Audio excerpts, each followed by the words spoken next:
Mm-hmm.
you.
Hello, Benjies. Welcome to BingeWorthy, part of the Geekish Network. We binge a show to let you know if you should. I'm your host, Rakai, the noob from the Ville. And with me tonight, we have Randy, Catherine, and Chuck. Randy, say hello to the people. What's going on, everybody? Catherine, say hello to the good people. Hello from Memphis. Oh, you can't see my M's. Oh, There that's you right. go. Yeah, you got to do the Yeah. M's. It's Yeah, a I do it for barbecue. the dragon, The dragon. the Christmas dragon. All right, and Chuck, say hello to the people. What it do, people? What it do? Hello, governor. All right, now if you're an audience member, feel free to communicate with us. We're live right now on what's some things called Facebook and Twitch and YouTube. Hit us up on all those. You can communicate with us, and we can read your comments while we're having the show. Now today we will let you know if you should binge watch Hulu's Interior Chinatown. Now Willis Wu is a background character who's stuck in a police procedural called Black and White. One day he accidentally witnesses a crime, and as he investigates, he starts to uncover family secrets and a Chinatown criminal underground while learning how it feels to be in the spotlight. Now, our technical producer, the best in the land, Rodney, will post our cast members' ratings for Interior Chinatown. Now, while he posts the ratings, I want to let you know that we rate the show at the beginning and then we rate it again at the end, just to see if anyone changed their mind, changed their heart on the rating due to our discussion. So, as of this time, Rodney, if you could put up those ratings, sir, let's see what we got. Okay, let's see. We got 2 mini meals and 2 full meals. So let's see. 86, 14 divided by 4. All right, so it's 3 point. Okay, so looks like we're trending down. So we're at hold on, let me make sure. See, my math is bad and I just don't feel like doing math right now. 2 fours and a 3? Yeah. 3.4 was No, it actually came up to a 3.5. So if you round it up, we're going to round up to a full meal, to a 4. So let's go with Catherine. You want to discuss your rating, ma'am? Yeah. I again like I couldn't really stop watching the show. I was always interested, like seeing what was happening next, but I think because I'm also coming from the high from Arcane, which is I know is an unfair comparison. Uh, there it wasn't perfect. I felt like there were some like elements where like maybe some minor pacing issues, but definitely was interested in like the characters and the environment and what was happening. I'm trying not to spoil anything. Uh, Right. so but I couldn't stop watching the show. So Okay. All right. So let's see. You had a full meal. Randy, you had a mini meal. You want to discuss your Yeah. rating, sir? I thought the premise was very interesting. Without trying to spoil it, it's a crime show within a crime show. So just I'll put it that way. Um, I did think, to Catherine's point, there was some pacing problems. To me, it meandered a lot to the Okay. point where I was wondering, why do we need 10 episodes to tell Mm, this story? Could mm, we have done it as a movie? mm. 7 episodes, 6 episodes. I didn't hate it, but the pacing really seemed to drag out for me. So that kind of is what contributed to me giving it a mini meal. Okay. Chuck, you also gave it a full meal. You want to discuss your rating? Yes, similar to both Catherine and Randy. It did meander at parts, but I come to realize that's the new norm. I think a lot of the shows we do review probably would make better movies and can actually be shrunk down into movies. So I didn't discredit it for that, but I couldn't stop watching it. I literally powered through every episode in like a day. And it was because I like mysteries. And once I figured it out, I just wanted to see how it was going to unravel. And I found this very interesting. I found the characters likable and charming, funny at times. And so I enjoyed watching them. And I wanted more of them, you know. Uh, I like how everything was, and it felt like a piece of Chinatown. Like if I had to imagine Chinatown in San Francisco or even the Chinatown in Los Angeles, they had tenement buildings like this, and the people felt real. I Okay. enjoyed it. Hmm. Okay. For me, I gave it a mini meal. I was in the middle of the road, and I agree with everything that you three said. And my biggest comparison, I can't say it because it would be considered a spoiler, and you would know exactly. It would take some of the shine off the show if I said what I compare this to. Um, However, I did find that yeah, there were some pacing issues. Uh, Sometimes some things were just confusing, and at first I thought that was like, oh, okay, this is some typical Taika Waititi, where it's in between trying to be clever and confusing. Um, but he just executive produced it. He didn't even direct any of this, and this also came from a novel, which I wish that I read the novel so I had a better handle on what it was. The one thing I did like about this, though, is that it wasn't predictable. There were a few things in here that I was like, okay, I know this is going to happen, and I ended up being right. But a lot of this was not predictable because it was a story within a story that masked itself as another story. And I was like, oh, okay, I'm just a dude, pretend to be another dude. And so I was like, okay. So that's where I was with this. Um, Now, we did say that we had some slight pacing issues. How well does this show balance the plot, the characters' developments, and then the world building within the show? And I'm going to start with you, Randy. I thought it did an adequate job of building the world.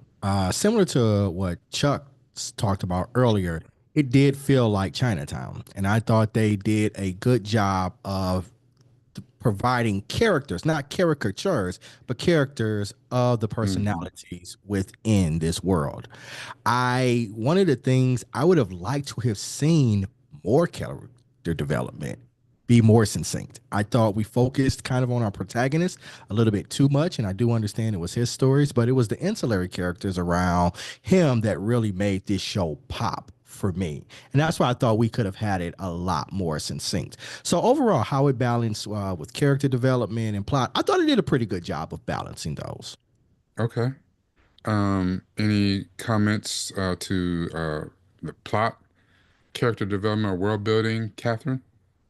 Um, I really liked the characters, and I agree with Randy. I think there were definitely some characters in the background that I would like to learn more about, and they could even make like anthology series about those characters.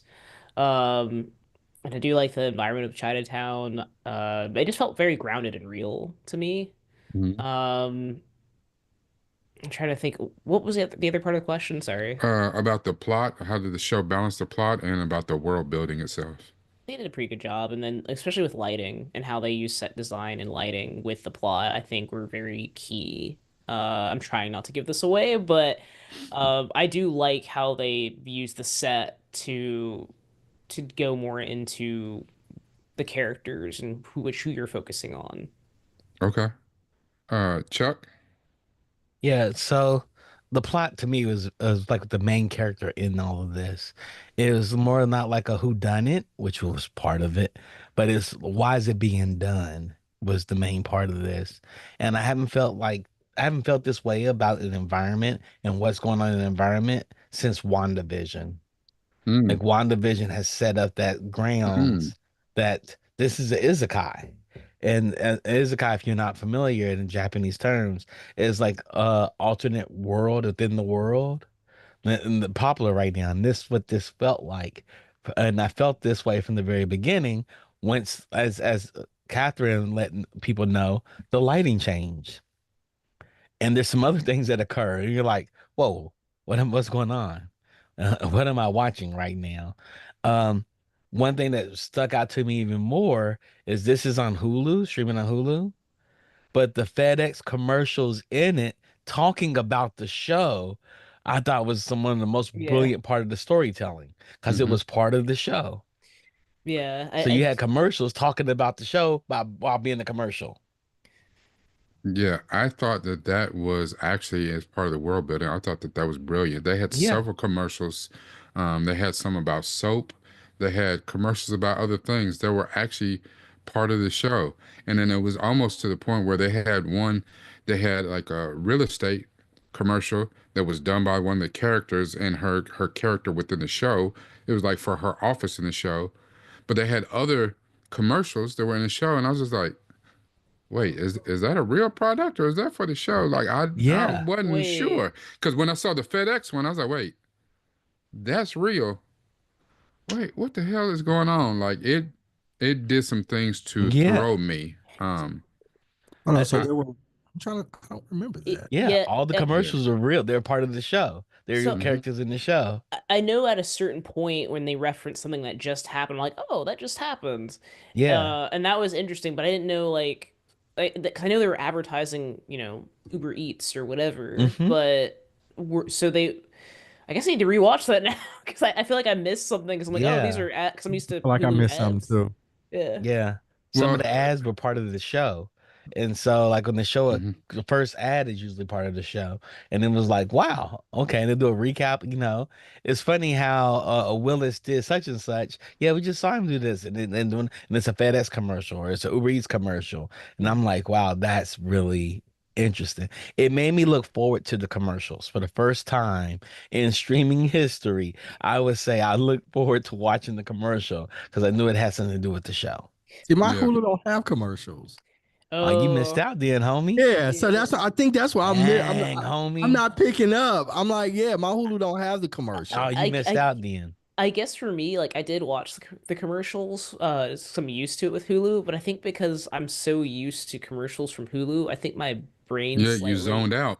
yeah, Mhm. but except for when they referenced the episode, when they went back and said, "Oh, this happened," I'm like, "Oh yeah, that did just happen. Yeah, this is Oh, this is yeah. cool." Yeah, That's why I'm not. it was very smart Mhm. how they did that. It's smart, Which but I feel I like you have to be careful too. And Yeah, but I think they I applaud that attempt at fully immersing you in the show. They know that this is a necessary evil of the show. So where they invite the partners in is like, let's make specially crafted commercials that are just for this show. I thought that was brilliant. I don't know Um, why, but it kind of reminds me of Liquid Death, how they do Yeah, yeah, the advertisement. water, yeah, yeah. and Hmm I That is think something the Liquid show Death would is do. smart. I hmm think they had they were ambitious with what they wanted to do with it. Mm-hmm. Just for me, maybe sometimes that pacing, there was some execution errors that kind of for me. But even in the show being smart, there were several times where we're teeter-tottering on the edge of smart and confusing as hell. Like, what the hell is going on? Mm-hmm. And it's very, I don't know. I think that because we are a discerning audience and we're used to a lot of stuff like this and even looking for stuff like this, Mm-hmm. I think for the average consumer, this might be like where you would catch it on a very surface level and be like, okay, this is some kind of weird sitcom-y kind of Right. thing or whatever. It's almost like a send up of a police procedural. So somebody might Mm-hmm. easily look at this as some type of satire, and that's not quite what this was. Yeah. I did like the character development, even though some of the characters I was really interested in, like for one, I think my favorite character was Fatty. Like, Mm. Yeah. yeah, Mm. I think he was my favorite Isn't he on the character. Daily Show? Yes, he Yes. Yeah. is. He's Mm-hmm. hilarious. Yeah, he's Yeah. hilarious on the Daily Show. Yeah. Yeah. And Jimmy O, Ronnie who Chang. is the main Yeah. character, is not a bad comedian himself. Um, but I liked Fatty in the show and the growth with him is like I wish he had more screen time, you know, Mm. and some of the other people that had a lot of it, I wish they had less. Yeah. Um, It's since uh since we're here, I'm gonna jump to were there any recurring themes or motifs that add depth to the particular narrative that we watched in the show? I would say yes. This character is about becoming the main character. Uh I did a Charles Yu deep dive after I watched the show. And one of the things that Charles was talking about, people of color, and particularly Asians, get caught in middle management and get lost in the shuffle. They become invisible. And it was about our main character becoming the main character. So there are certain things he couldn't do unless he was like a character of some type in that world because he had no position in that world. So Mhm. there's certain doors he couldn't get through. Certain doors he couldn't open, didn't know they existed until he became a character in that world. And this whole series is about how do you become the main character in your world? And what is that world? And who controls that world? And are you in control of the world when you do become a main character? And is that the world you want to be a part of? And I thought that's that. Okay. all. No, sorry. Go ahead. And that motif kept coming up, even when the big bad pops up, it doesn't really define it. Now, hopefully this show gets a second season. They can define it better there. But I understood what they were looking for. But Okay. I enjoyed it. I really did Okay. enjoy it. Randy. Another thing I was gonna say, I did like again the ambition, the attempt to make this really clever. I know one part that really stood out to me was when he was trying to get into the police station the first time, and like literally everything that he tried to do, he could not get in. And then the black guy was like, "You're not supposed to be in here." And no matter how he tried, so there were little pockets out there who standout moments in the satire that I thought really stood out. I'm gonna jump in here and say that the reoccurring theme for me was how at times we tend to be invisible. Um, a lot of things that happen within your neighborhood, and I know that this was specifically focused on Chinatown and the Asian experience, so I'm not likening their experience to the African American experience. But the one thing I did kind of pick up on in this was how it's so easy to be invisible, and the circumstances that happen within your environment, within your neighborhood, go unseen or almost are overly punished by people who have power and influence over that area. So, like what we're dealing with now in terms of gentrification and things like that, where they come in to exploit a particular neighborhood because they think so lowly of the characters. And then to Chuck's point about being the main character, I thought that that was also kind of a juxtaposition for speaking of the African American experience as well, because once you get out of line, once you start to do things that are against the norm or what is expected from you by people who have a certain amount of power and influence over you, they don't like that. Where they, the nebulous they, will take you out or find a way to put you back in your place because you are going against the system, And I thought it was very clever that was done, because sometimes you can make this exact same show and make it skew more towards the African American or people of color, and it would not have been received the way it was. Just this seemed a little bit more palatable, but to me, it spoke to the entire gamut of people with similar experiences.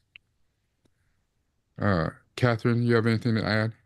I also found like a theme of kind of owning your own narrative. And I guess ties in with being the invisible side, like Hmm. having ownership over your narrative, versus letting people take control of your narrative and your own like how people see you.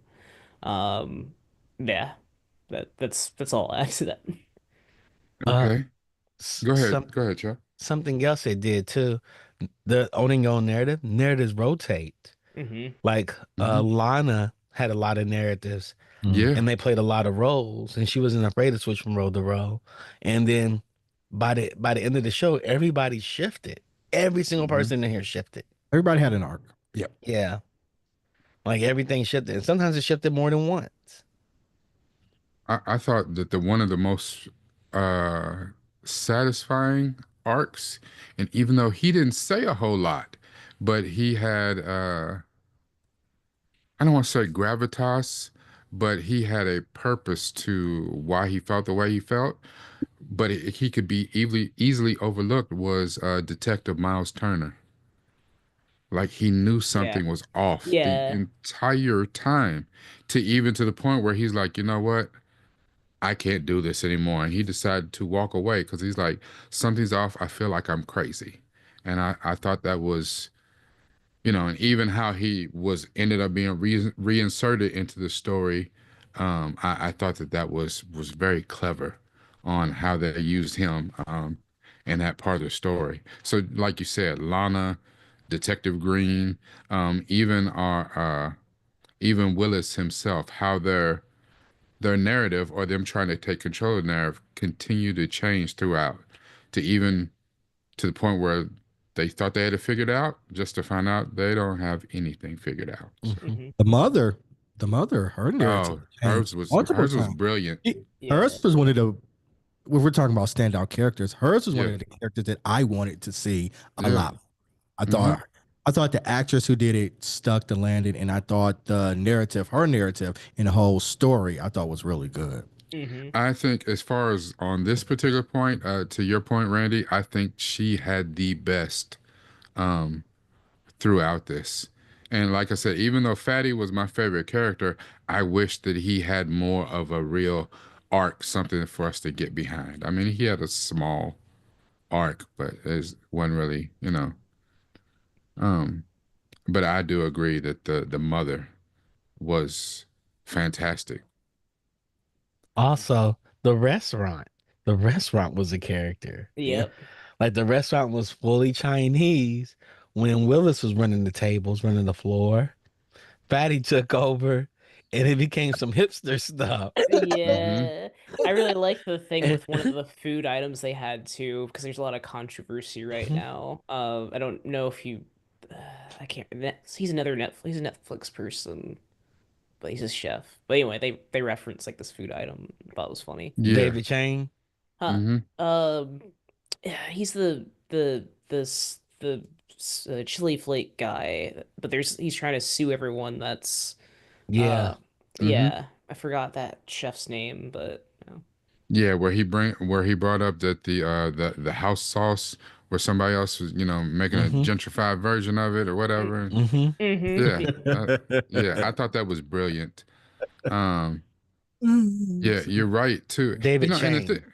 yeah, it was David Chang. Yeah. I think it was. You're right with the restaurant itself being Oh a yeah. character. I'm sorry. I don't know why I thought his name was something else, but yes, David Chang. With the restaurant being a character, and even when Willis was the main waiter, how it was a very traditional Chinese restaurant. But when Fatty took over, which he didn't want to, he was covering for Willis. Um, I thought that was all accidental, and he rolled with it. I thought that was interesting too. How the things, it's almost like, within this show, within a show, within a show, he found a viral moment and blew it up completely accidentally. I thought that was interesting. And again, I think that harkens back to you guys' point about owning your own narrative, right? That's another theme that he kind of exemplified. Like, here it is. I know it's what it's supposed to be, but this is who I am, and I'm going to Mhm. own who I am within the restaurant. So, yeah. Mhm. Yeah, but I think that just to me, that he didn't own his narrative with that because he was still pining for, Willis and he felt slighted and all that type of stuff. I don't think he owned his own narrative until the Audrey thing. Mm, It wasn't until mm. Audrey that he was like, yeah, okay.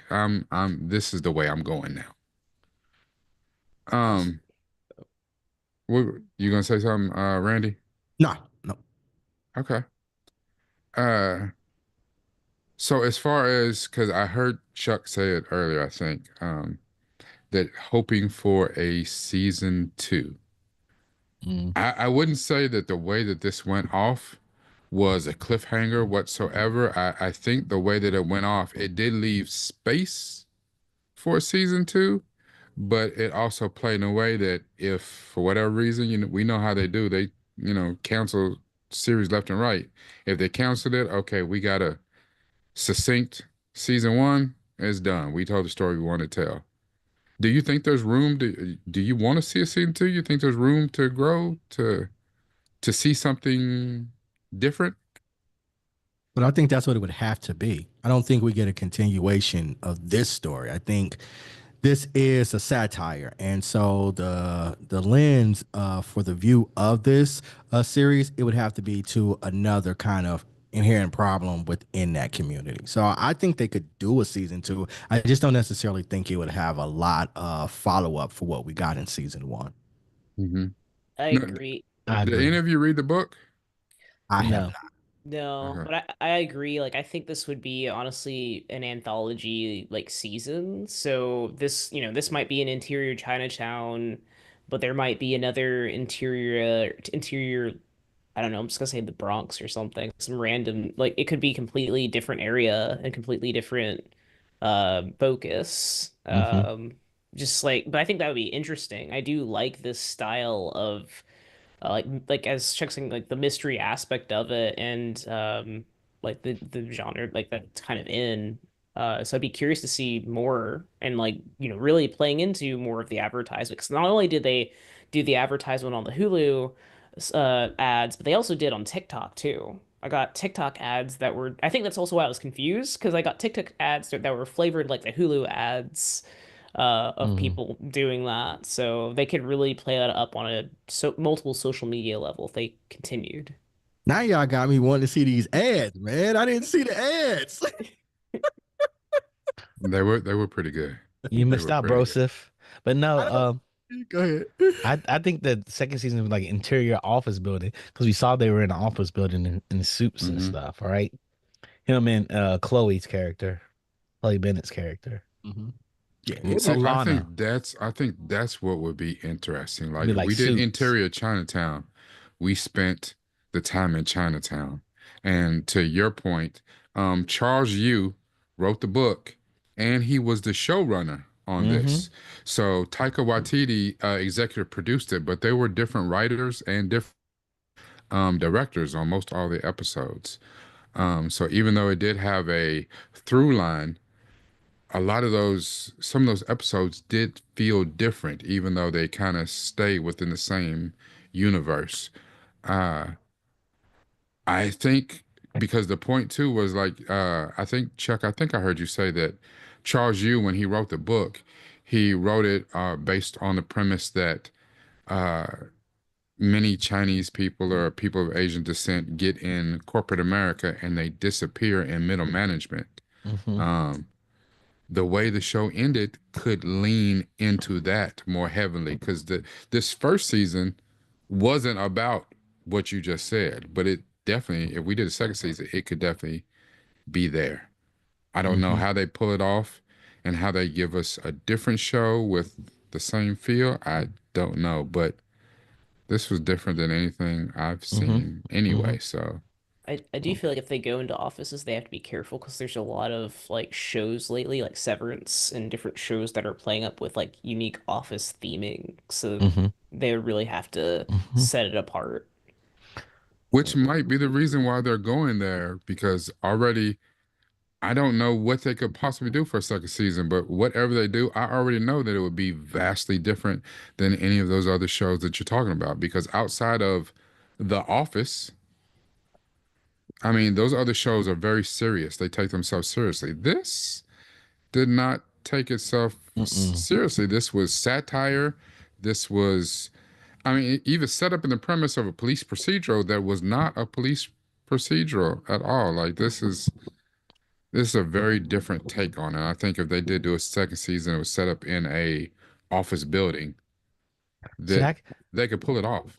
I can see them actually doing an office procedural and or office comedy. Like they take scenes from The Office, Mm. scenes from Billionaires, scenes from what's the Surrogates and all these other office Severance, shows, Severance, Mad Men. They take all those scenes the and industry, and yeah, industry.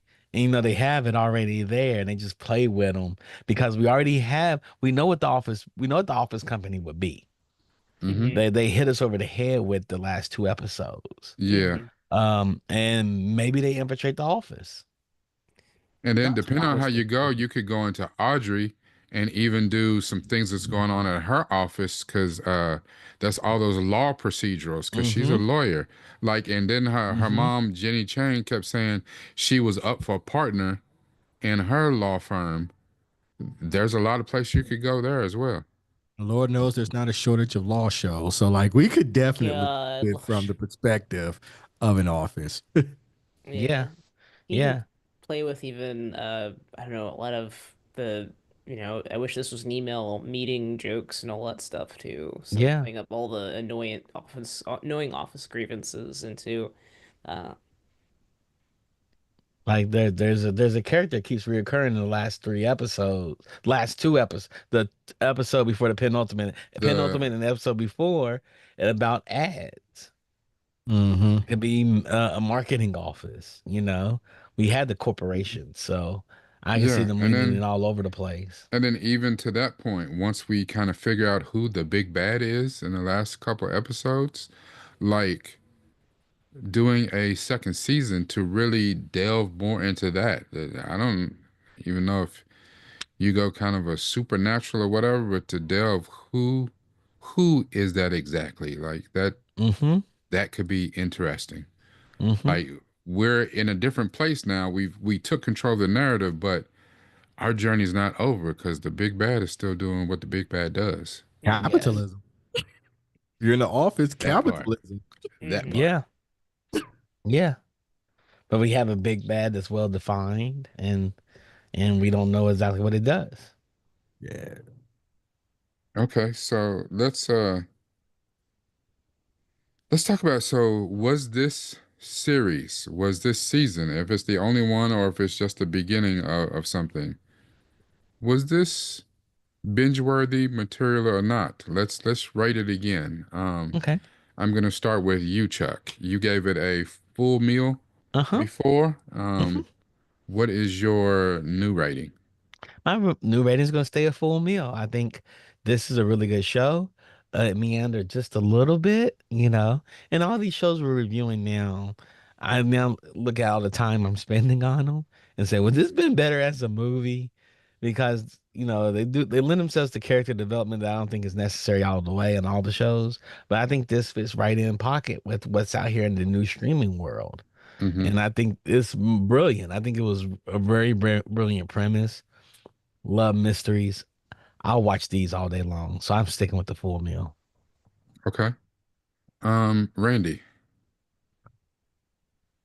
Talking through it, you we did highlight some good points. But again, I think there were some execution problems out there. I love the premise. I love the ambition. I love the thought that they wanted to go with it. I just didn't think that it really stuck the landing. I would be interested in a season two to see if they could amend some of these structural things that I'm talking about. But it's still going to make me stay at my original rating, and I'm going to keep it at a mini meal. Okay. Okay. I'm gonna go next, and I'm gonna say, after talking through this, I did realize, kind of like you said, Randy, that there were things that I enjoyed about this show, and I did actually binge it over the course of about a day, day and a half. I think my problem was, for one, it's 10 episodes, and they were all about 50 minutes each. That's a lot of TV. I mean, I think they were like roughly 48 minutes, 480 minutes of TV. I mean, you're talking about Mm-hmm. 8 hours, 8 solid hours of TV. I don't know if I needed that much, for real. This could have been a movie. This could have been 6 episodes. Uh, it just could have been 8. Could have been shorter. Uh, At first, I didn't know what I was going to do until we started this, and I thought that I was going to go up to a full meal. But honestly, if I get to a full meal, if I get to a 4, I'm just barely getting there. I would not recommend this show to anyone else. Um, if someone watched it, then I'll talk about it. But I, it's such a weird and quirky show. I don't know if I could confidently recommend this to anybody else. And even though I feel like I missed a lot of stuff, I don't think I can watch this again. So I think I'm gonna stay at a mini meal. And let's bring it on home, Catherine. So I'm staying where I'm at. I really enjoyed this show. I agree with Chuck, the mystery element. I do like the style of this show. I like shows where I don't 100% know what's happening, even though early on I had a good sense of it. Um, and I think the humor and the way it handles itself, like it's really more humorous and less like I don't know, life or death, whatever. To me personally, I would recommend it. Even though it's like weird and quirky, but it's kind of fitting within this like theme of like I guess the style of the show with other Hmm. shows that are similar. You can even go back to the 90s that had there's like a similar movie. I think it was I'm trying not to spoil it and Yeah. give it away, but Yeah, we know. I think I know what you're gonna say. Mm-hmm. yeah, I'll tell you after this, Okay. but whatever movie that is, even though I've never watched that movie, I know what the movie's about. Yeah, I'm Uh almost positive I know what movie you're thinking. yeah, yeah. But I don't know. I want to see more. Now I want to kind of go back and look at the ads I missed, but I also don't know if I want to go and watch ads. And I'll probably might watch clips in order. But yeah, I think more shows should adapt, very unique. I'm a big fan of like unique branding and unique advertisement and design. And I think more shows should do this and take that risk. I do think, yeah, I agree. It could have been maybe at 8 episodes for me personally, but I didn't mind the extra one. I couldn't stop watching it. But that's it for me. So yeah, Okay. All right. Well, since we still had 2 full meals and we had 2 mini meals, again, ended at the same place, a Yeah. 3.5, which does round up to a 4. What was you gonna say, Chuck? I said Mark gave us a mini meal. Okay. Okay. You gotta Okay. throw Mark Yeah. in there. Yeah. I get it. Yeah. That's respectable. I mean, that would round us down to like a 3-3, something like that.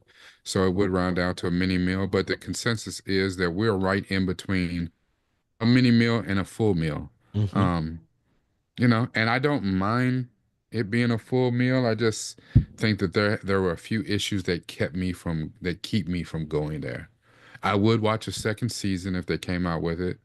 Um, I would just hope that some of the smaller issues I had with this particular Mm-hmm. season kind of rectify themselves. Um, Anybody have any final comments? it probably would have been interesting if they made this a game. Ooh, That's because there's elements where I'm like, this kind of feels like a video game. I Hmm. kind of See like that? that, like something Hmm. to make it almost interactive. Yeah. Hmm. Bender snatch it. Yeah. Yeah, or like I don't know, it could just kind of even be like a game. Like Hmm. I Yeah. mean, Netflix has gaming now, so you can make it a game. Hulu Wait, could, Hulu. yeah. Oh shoot, I'm It's on getting them Hulu. It's not on confused. Netflix. Yeah, it's My on Hulu. yeah, It's a Disney thing. yeah, They don't like games at Disney. oh, my brain just If it's not in the park, they're not for it. That's oh right. man, It is a good Okay. opportunity, though.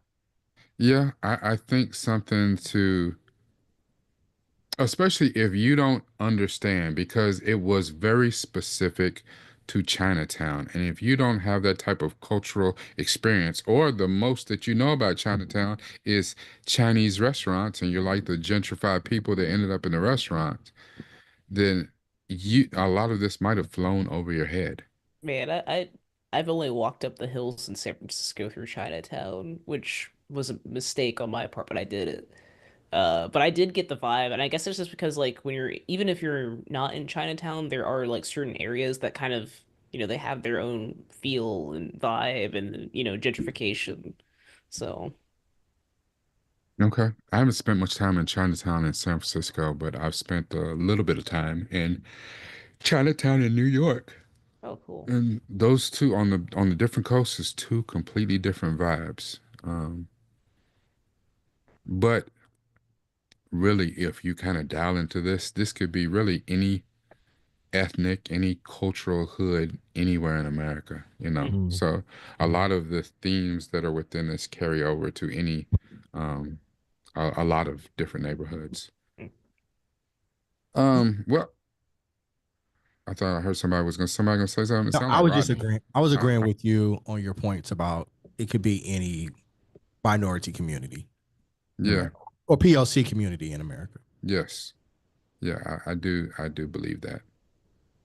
All right. Well, I do want to thank Digital Click. They provide all of our graphics. They provide marketing. They provide, anything that you need for the web. Digital Click can get you all the way together. So make sure you reach out to them. They did our backgrounds. They did a lot of our graphics and a lot of our advertising. So Digital Click will take care of you. The best technical producer in the land, Mr. Rodney Cajudo, on the ones and twos on the board. You can't see him, but sometimes you get to hear him. Um, Thank you to our wonderful co-host, Miss Catherine, Mr. Randy, and the OG, Triple OG, one of the founders of the Geekish Network himself, Mr. Charles Babb. And I'm your host, Rakai Steed, Nuke from the Ville. We thank you for joining us tonight on our review, binge-worthy episode of Hulu's Interior Chinatown. We did give it we rounded up to a full meal, so we're saying that this is an episode that or a series that you should definitely check out. Give it a watch. We will join you again next week. I would What we love got to tell next week? you what we're gonna watch. I don't know because we have some options. A lot of things are popping up right now. We haven't solidified it, so we'll solidify it in the next day or so, and we'll put out some early advertising to let you guys know that you need to join us next week to watch whatever we're going to watch so we can tell you whether it's binge worthy or not. Good night, everybody.